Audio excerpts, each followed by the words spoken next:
హిందూ మతంలో ప్రతి మహిళకి చేతులకి గాజులు, కాళ్ళకి మెట్టెలు, అంటే పెళ్ళైతే మెడలో మంగళసూత్రం, నుదుటన బొట్టు, ఇవి సరే. వీటిట్లో కొంతమంది పాటిస్తున్నారు, పాటించట్లేదు. బొట్టు బిళ్ళ తీసి పక్కన పెడుతున్నారు. ఇదివరకు బొట్టు కొద్దిగా జరిగిందంటే వామ్మో అనుకునేటటువంటి రోజులు, బొట్టు బిళ్ళలు లాంటివి ఇప్పుడు వచ్చేసినాయి. ఎవరు పట్టించుకోవట్లేదు. మంగళసూత్రాలను పట్టించుకోవట్లేదు. ఉన్నదా లేదా, మెడలో వేసుకున్నారా లేదా, మెడలో మంగళసూత్రం లేకుండా తిరిగేటటువంటి రోజులు కూడా వచ్చేసినాయి. అదేమంటే బీరవాలో దాచిపెట్టాం అనేటటువంటి రోజులు వచ్చేసినాయి.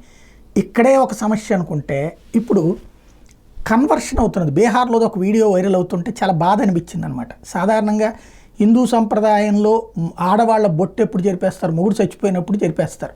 అది తోటి మహిళలతో చెరిపేస్తారు. అట్లాగే గాజులు పగలగొట్టడం లాంటివి. అదే ఒక సంప్రదాయంలో బ్యాడ్ అనేటటువంటిది చర్చ నడుస్తుంటే, సరే అది తప్పు, ఇట్లాంటి సంప్రదాయాలు కాదు అని చెప్పినప్పుడు, అక్కడ క్రిస్టియానిటీలో కన్వర్ట్ అవుతున్నటువంటి వాళ్ళకి 3 పాస్టర్లు కలిపి మహిళల నుదుటను వాళ్లే బొట్టు తీసేసి, బొట్టు ఇట్లా చెరిపేసి, ఆ పైన శిలవని మెళ్ళ వేయటం. ఇది ఎక్కడ సంప్రదాయం అసలు?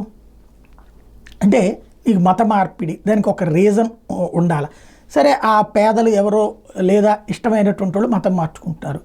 బొట్టు చెరిపే సంస్కృతి పాస్టర్ గారు చేసేటటువంటి విధానం ప్రవేశపెట్టడం ఏంటో నాకు అర్థం కాలేదు.